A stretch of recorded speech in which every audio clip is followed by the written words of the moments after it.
बिस्मिल्लाहिर्रहमानिर्रहीम, अस्सलाम वालेकुम। वेलकम टू खाना और सजाना विद अतीका। आई होप आप सब लोग बिल्कुल मज़े में होंगे और खैरियत से होंगे।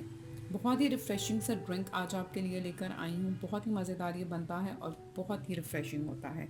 तो चलें आए देख लेते हैं कि आज हम कौन सा ड्रिंक बना रहे हैं। जी, तो आज मैं ऑरेंज लेमन मिंट ड्रिंक बना रही हूँ। बहुत ही मज़ेदार ये बनता है। तो देखते हैं कि ऑरेंज लेमन मिंट ड्रिंक को हम किस तरह से तैयार करेंगे। यहाँ पर मैंने 1.5 कप के करीब फ्रेश ऑरेंज जूस लिया है। तकरीबन 7 से 8 ऑरेंजेस का जूस जो था वो मैंने निकाल लिया। उसके अलावा मैं इसके अंदर 2 टेबलस्पून के करीब लेमन जूस का इस्तेमाल करूँगी। 1 कप के करीब हम इसके अंदर मिंट यानी कि पुदीना ऐड करेंगे। 2 टेबलस्पून के करीब इसके अंदर शुगर जाएगी। आप शुगर की क्वांटिटी को कम ना ज़्यादा भी कर सकते हैं। उसके अलावा 1/4 टीस्पून के करीब हम इसके अंदर काला नमक इस्तेमाल करेंगे। इन तमाम चीज़ों को हम ब्लेंडर में डालकर ब्लेंड कर लेंगे और मज़ेदार रिफ़्रेशिंग सा ऑरेंज लेमन मिंट ड्रिंक जो है वो हमारे पास रेडी हो जाएगा।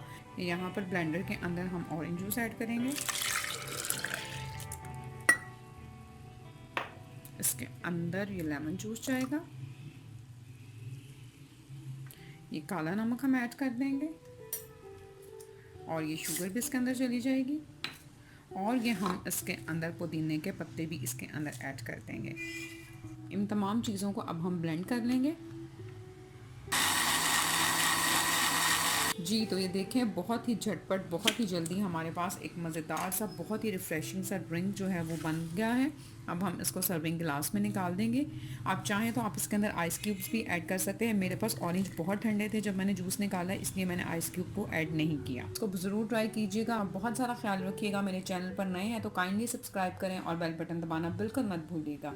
रेसिपी अच्छी लगेगी तो इसको लाइक शेयर कमेंट ज़रूर कीजिएगा। सारा ख्याल रखिएगा, दुआ में याद रखिएगा। फिर मिलूंगी इंशाल्लाह एक नई और मज़ेदार सी रेसिपी के साथ। तब तक के लिए thank you very much and अल्लाह हाफ़िज़।